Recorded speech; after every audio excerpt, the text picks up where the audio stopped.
Om Swastiastu, halo semuanya. Pada video kali ini, saya akan menjelaskan mengenai kadar hemoglobin. Sebelum itu, perkenalkan nama saya Nikuto Aprilia Mustikasari dengan NIM belakang 012 dari kelas 6A Pendidikan Biologi.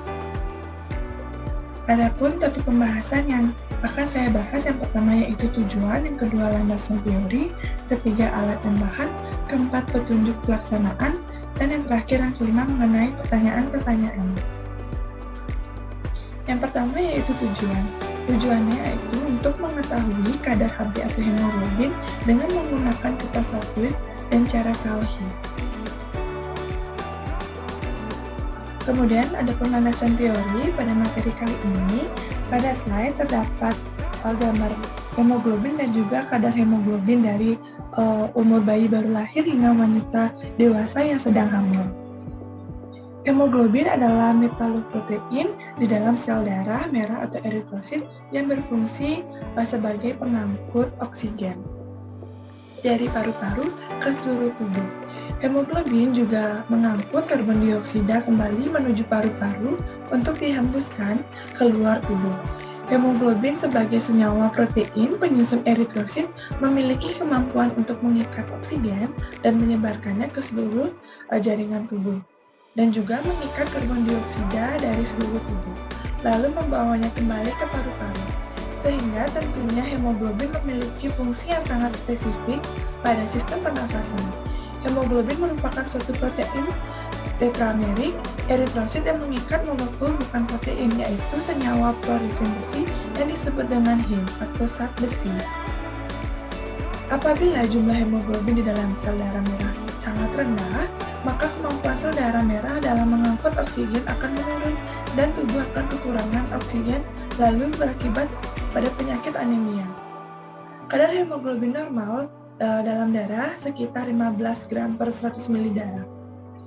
Sangat sulit untuk menentukan batas normal nilai hemoglobin pada seseorang karena kadar hemoglobin setiap suku, bangsa, dan juga itu sangat beragam. Biasanya pengukuran kadar hemoglobin dilakukan dengan uji klinis yang nantinya menentukan apakah orang tersebut menderita anemia atau tidak. Berdasarkan sumber dari Estrich dan Reynolds pada tahun 2012. Badan Kesehatan Dunia yakni WHO telah menetapkan batas kadar hemoglobin normal berdasarkan umur dan juga jenis kelamin. Berikut pada slide terdapat kadar hemoglobin bayi baru lahir hingga wanita dewasa yang sedang hamil. Selanjutnya,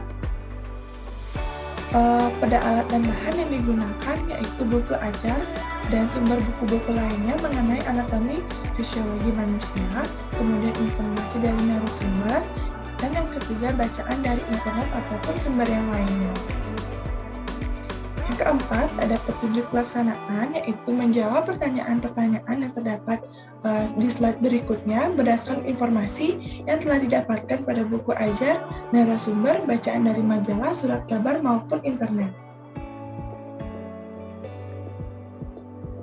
Selanjutnya yaitu pertanyaan. Terdapat beberapa pertanyaan pada materi ini. Yang pertama, apakah kelemahan masing-masing dari cara pengukuran kadar hemoglobin? Dari yang pertama, dengan metode kertas tulis, metode ini tidak digunakan lagi karena tingkat kesalahan pemeriksaannya mencapai 30 hingga 50%. Salah satu faktor kesalahan adalah standar warna yang tidak stabil atau tidak dapat mempertahankan warna dari asalnya, dan dapat mudah memudar karena standar berupa warna dalam bentuk kertas. Kemudian pada metode Salhi, terdapat beberapa faktor kesalahan yang dapat terjadi pada metode Salhi ini, antara lain tidak semua hemoglobin dirubah menjadi asam hematin, seperti beta hemoglobin, sulhemoglobin, dan karbon simeglobin. Kemudian alat yang digunakan juga dapat menjadi faktor-faktor kesalahan. Warna standar yang sudah sangat lama, kemudian kotor, atau dibuat oleh banyak pabrik sehingga intensitas warnanya sangat berbeda standarnya. Kemudian yang ketiga, faktor kesalahan juga dapat terjadi ketika pemeriksaan. Misalnya, pada saat melakukan pemipetan yang kurang tepat, kemudian pemakaian batang pengaduk yang terlalu sering digunakan untuk menghomogenkan pengenceran. Pertanyaan selanjutnya mengenai apakah fungsi dari hemoglobin. Pada slide tertera fungsi-fungsinya. Yang pertama, mengatur pertukaran oksigen serta karbon dioksida dalam jaringan tubuh. Kemudian yang kedua, mengambil oksigen serta paru-paru, kemudian dibawa ke seluruh jaringan tubuh sebagai bahan untuk metabolisme di dalam sel. Yang ketiga, membawa karbon dioksida dari jaringan sebagai hasil sisa metabolisme dan dibawa ke paru-paru untuk dibuang kembali. Kemudian yang terakhir, sebagai indikator untuk menentukan seseorang kekurangan darah atau tidak. Kemudian pertanyaan yang ketiga mengenai apakah yang terjadi jika tubuh kekurangan hemoglobin. Pada slide terdapat gambar jika seseorang mengalami kekurangan hemoglobin. Jika seseorang mengalami kekurangan hemoglobin, maka akan menyebabkan beberapa gejala atau tanda-tanda yang akan dimunculkan, yaitu mudah lelah, sakit kepala, penurunan konsentrasi, dan juga bisa menyebabkan sesak nafas. Jika hal tersebut berlangsung lama, maka akan menyebabkan penyakit-penyakit seperti anemia atau kekurangan darah. Anemia merupakan kondisi ketika tubuh seseorang kekurangan sel darah merah yang sehat atau ketika sel darah merah tidak berfungsi dengan baik. Hal ini akan menyebabkan jaringan dan juga organ tubuh lainnya tidak mendapat oksigen yang cukup, dan hal ini membuat penderita anemia akan memiliki cenderung muka yang sangat pucat.